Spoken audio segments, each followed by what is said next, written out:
Now to that scandal that brought down a Christian TV empire. 30 years later, 2020 has a special look at the televangelist Jim and Tammy Faye Bakker. We do forgive you. We forgive Jim and Tammy of all of their sins. And we're so thankful that God has forgiven us. For many years, Jim and Tammy Faye Bakker were at the center of fame, success, and controversy. Millions watched their ministry, but many questions never went away. People have continued to wonder what really happened behind the cameras and what life was truly like when no one was watching. Now, at 86, Jim Bakker is looking back on those unforgettable years, and he has addressed all the rumors. What exactly did he reveal, and could the rumors be true? Join us in this video as we reveal the details. Pastor Jim Bakker finally confirms all rumors about Tammy Faye. For many years, Jim and Tammy Faye Bakker were among the most recognized faces on Christian television in the United States. Millions of people welcomed them into their homes every day. They listened to their messages, watched their programs, and believed they were helping to spread faith across the country. Their television ministry became one of the biggest religious organizations in America. It inspired people from different backgrounds and encouraged many viewers to support its work through donations. As the ministry continued to grow, it became more than a television program. It turned into a large business that reached millions of people every year. The couple built what many believed was a dream destination for Christian families. It was known as Heritage USA, a huge Christian theme park located in Fort Mill, South Carolina. The property covered thousands of acres and included hotels, shopping areas, restaurants, water attractions, theaters, and many other facilities. Families traveled from across the country to visit the park. At its peak, Heritage USA welcomed millions of visitors every year and became one of the most visited attractions in the United States. Many supporters believed they were helping to build something that would serve Christian families for generations. To raise money for the growing project, the ministry introduced what was called a lifetime partnership. People were invited to donate $1,000 to become lifetime partners. In return, they were promised several nights of free accommodation every year at the Heritage Grand Hotel. Thousands of families accepted the offer. Many elderly supporters, retired couples, and faithful viewers used their savings because they trusted the ministry. They believed they were helping God's work while also receiving a benefit for themselves and their families. Over time, the ministry collected hundreds of millions of dollars through these partnerships. However, later investigations found that the number of partnerships sold was far greater than the hotel could reasonably support. Questions began to grow about how the money had been spent and whether the promises made to donors could realistically be fulfilled. These concerns slowly attracted the attention of investigators, journalists, and government agencies. As the ministry expanded, Jim and Tammy Faye also began living a lifestyle that attracted public attention. Reports later showed that they owned expensive homes, luxury cars, private aircraft, costly jewelry, and designer clothing. Their success became part of their public image, but critics questioned whether such spending matched the purpose of a religious ministry funded by donations from ordinary believers. Government reports later examined ministry finances and raised concerns about personal expenses that had reportedly been paid using ministry funds. Some investigations also questioned whether money raised for certain charitable projects had been redirected to other purposes. Although concerns were beginning to appear behind the scenes, the public continued to see smiling television hosts encouraging faith, hope, and generosity. Most supporters knew very little about the growing financial problems inside the organization. The ministry continued broadcasting, fundraising events remained successful, and Heritage USA continued welcoming visitors from across the country. Everything began to change during the late 80s. Reports emerged describing serious internal problems within the ministry. Journalists started examining financial records and asking difficult questions about how donations had been managed.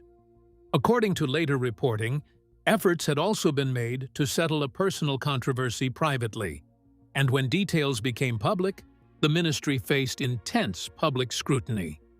The growing attention created a crisis that could no longer be contained. The pressure quickly spread throughout the organization. Public confidence weakened as more financial information became available. Supporters who had faithfully donated for years began wondering whether their money had been used in the way they had been promised. Religious leaders also became divided over how the situation should be handled. Some defended the ministry, while others believed strong action was necessary to protect the reputation of Christian broadcasting. In March 1987, Jim Bakker stepped down from leadership of PTL. Leadership of the ministry was handed to another well-known televangelist, Jerry Falwell, who agreed to oversee the organization during the crisis. Soon after taking control, Falwell announced that the ministry faced enormous financial difficulties. Reports stated that PTL carried tens of millions of dollars in debt while continuing to lose large amounts of money each month.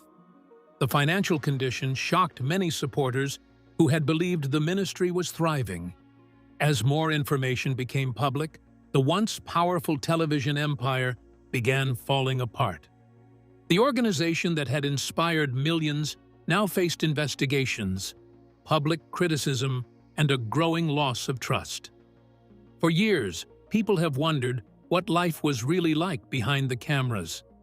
After decades of silence, Jim Bakker reflects on his journey with Tammy Faye, sharing memories, regrets, and lessons from their extraordinary rise and painful fall.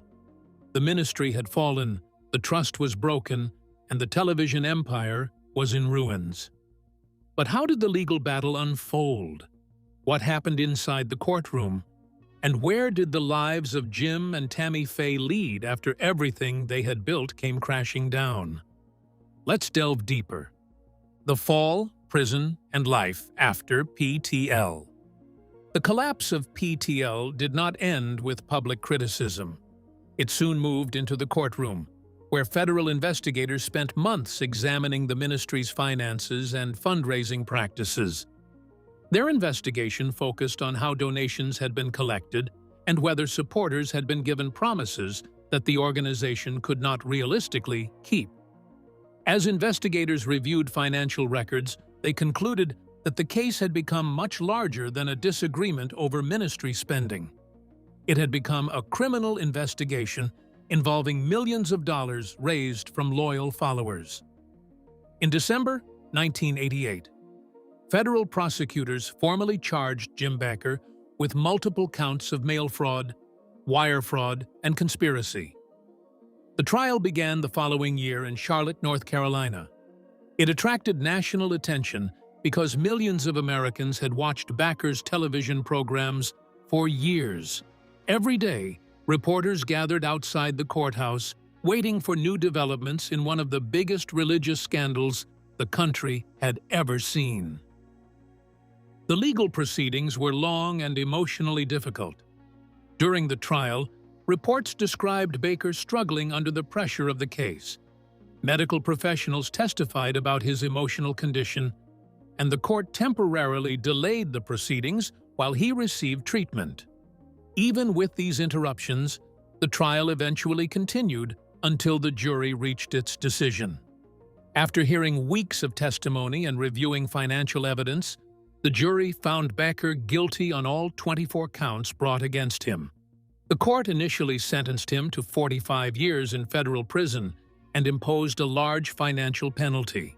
The sentence immediately became one of the most discussed parts of the case because many legal experts believed it was unusually severe for financial crimes of that nature. The case did not end there. Bakker appealed the sentence, arguing that errors had been made during the sentencing process. A federal appeals court later agreed that the original sentence should be reconsidered. While the conviction itself remained in place, the appeals court ruled that the punishment had been influenced by comments that should not have affected the final decision. As a result, the sentence was reduced. After further adjustments, Bakker eventually served nearly 5 years in prison before being released on parole in 1994.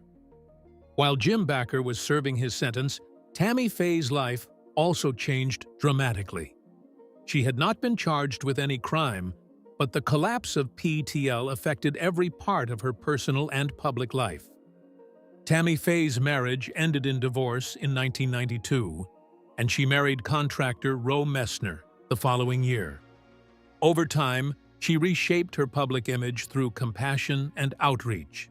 One of her most memorable television moments was an open conversation during the 80s with a minister living with AIDS, highlighting empathy over controversy. At a time when fear and misunderstanding surrounded the disease, she encouraged viewers to show compassion instead of hatred. Many people later described that interview as being far ahead of its time. Her willingness to speak with people who were often ignored earned respect from many communities. In later interviews, Tammy Faye said that some of the people who stood by her after the ministry collapsed were those whom others had rejected. Her words reflected lessons she believed she had learned through years of public success, failure, and personal hardship. Sadly, her health continued to decline. She was diagnosed with colon cancer in the mid-90s, and despite receiving treatment, the illness eventually spread. In July 2007, she appeared on national television for one final interview. Although she looked physically weak, she spoke openly about her faith and said she trusted God with whatever happened next. She passed away the following day at the age of 65, bringing an emotional close to a life that had experienced both extraordinary success and heartbreaking loss. Jim Bakker, however, did not disappear from public life after leaving prison. Several years after his release, he returned to television and established a new ministry in Blue Eye, Missouri. From there, he launched a new program that focused heavily on emergency preparedness and biblical prophecy. The ministry promoted long-term food supplies and other products designed for people preparing for difficult times. Supporters continued to follow his broadcasts, while critics questioned whether the lessons of the past had truly been learned. In 2021, Bakker again faced legal problems after promoting a product known as Silver Solution during the COVID-19 pandemic. Government authorities argued that claims made about the product were not supported by scientific evidence. The matter ended with a financial settlement that included civil penalties and restitution. Although Bakker admitted no wrongdoing as part of the agreement, the case renewed public debate about his ministry and whether he should continue broadcasting. While Jim Bakker's legal battle dominated the headlines, another question continued to follow the woman who stood beside him through it all. Why was Tammy Faye never convicted? And how did she face one of the darkest chapters of her life while refusing to let go of her faith? Let's find out. The verdict that changed everything. The courtroom was filled with silence as everyone waited for the jury to return. Reporters, supporters, lawyers, and family members all knew that the decision would become one of the biggest moments in the history of American televangelism. After weeks of testimony and many hours of listening to evidence, the jury finally reached its decision. Jim Bakker stood quietly as the verdict was read. He showed very little emotion. Beside him, Tammy Faye Bakker became emotional and quietly cried as she listened to the outcome. Outside the courthouse, many supporters had gathered long before the verdict was announced. They waited patiently, hoping for good news. As the decision spread through the crowd, many people were shocked, while others accepted that the long legal battle had reached an important turning point. The case had attracted attention from across the country. and many people followed every stage of the trial. The jury later explained that its members carefully discussed the evidence before reaching a final decision. One juror said he had formed an early opinion, but still believed it was important for everyone to review the legal issues together before making a final judgment. After reviewing the evidence, the jury reached a unanimous verdict. Despite the outcome, Tammy Faye publicly expressed her faith by singing the hymn "On Christ, the Solid Rock I Stand." She urged supporters not to lose hope, saying the story was not over and believing the legal process still offered reason for optimism. Many supporters shared the same feelings. They continued to stand behind Jim Bakker despite the court's decision. Some said they would keep praying for him every day. Others said they believed he would eventually be cleared. Their support did not disappear after the verdict. Instead, many remained loyal and continued encouraging him during one of the hardest periods of his life. Their actions showed that public opinion was divided. While many people accepted the court's decision, others continued to believe in the man they had watched on television for many years. After being released on bond, Jim Bakker briefly spoke to reporters waiting outside the courthouse. He said he believed he had entered the courtroom as an innocent man and left believing the same thing. He also quoted a Bible verse from the book of Romans, saying that he trusted God and believed that everything would work together for good. His comments were short, but they reflected his determination to keep his faith during a very difficult time. Rather than speaking with anger or frustration, he focused on his religious beliefs and his hope for the future. During the case, many people also wondered why Tammy Faye had not been charged.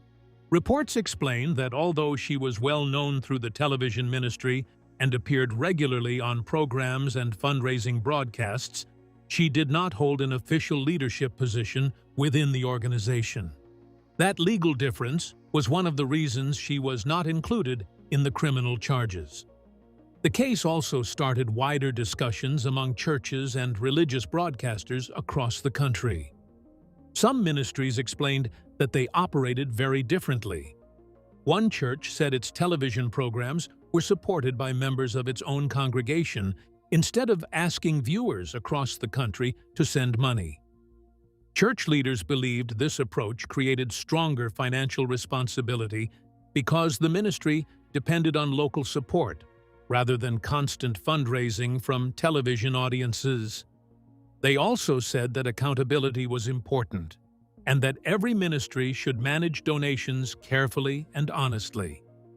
As the trial came to an end, many people believed it would leave a lasting lesson for both churches and the public.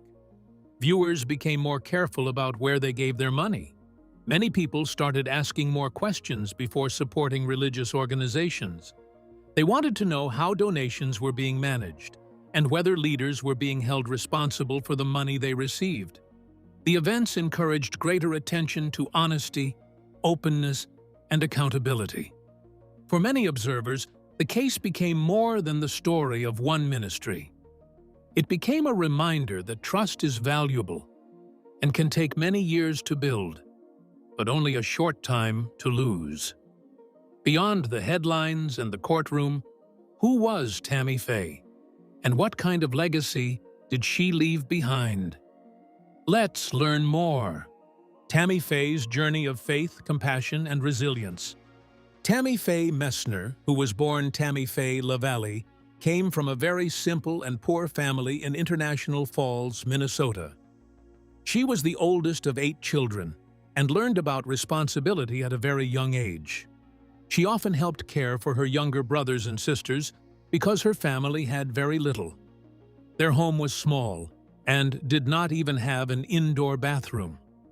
Even though life was difficult, Tammy grew up with a strong belief in God. When she was 10 years old, she attended a prayer meeting at her mother's church. That day changed her life.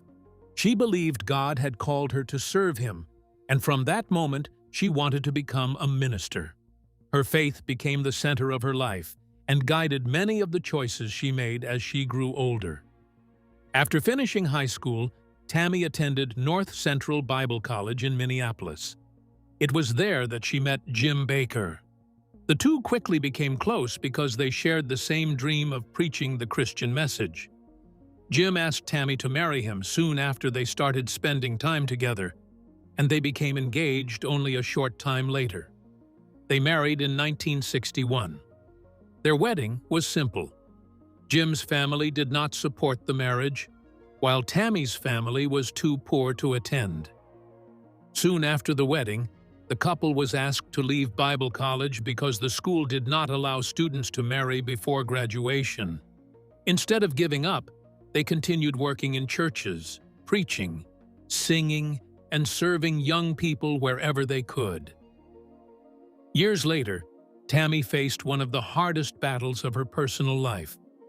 In 1987, she became very sick with pneumonia and was taken to the hospital.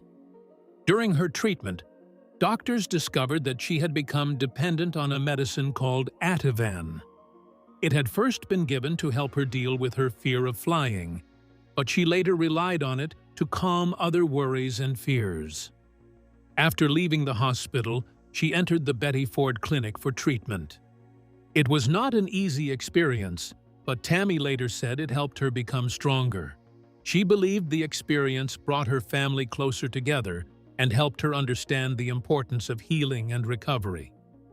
During the years that followed, Tammy and her family faced many public problems that brought heavy attention from the media. The pressure changed both their personal lives and their ministry. Tammy Faye's life was filled with both happy moments and painful struggles. She experienced success, criticism, sickness, and personal loss, but she continued to hold on to her faith. Today, many people remember her not only as a television evangelist, but also as a woman who showed hope during difficult times. Her kindness, warm personality, and willingness to care for people who often felt forgotten remain an important part of the legacy she left behind. What do you think about the rise and fall of the Bakkers? Share your thoughts in the comments section below. Thank you for watching. If you found the rise and fall of one of America's most talked about ministries interesting, please like, subscribe, and click on the next video for more inspiring stories. See you there.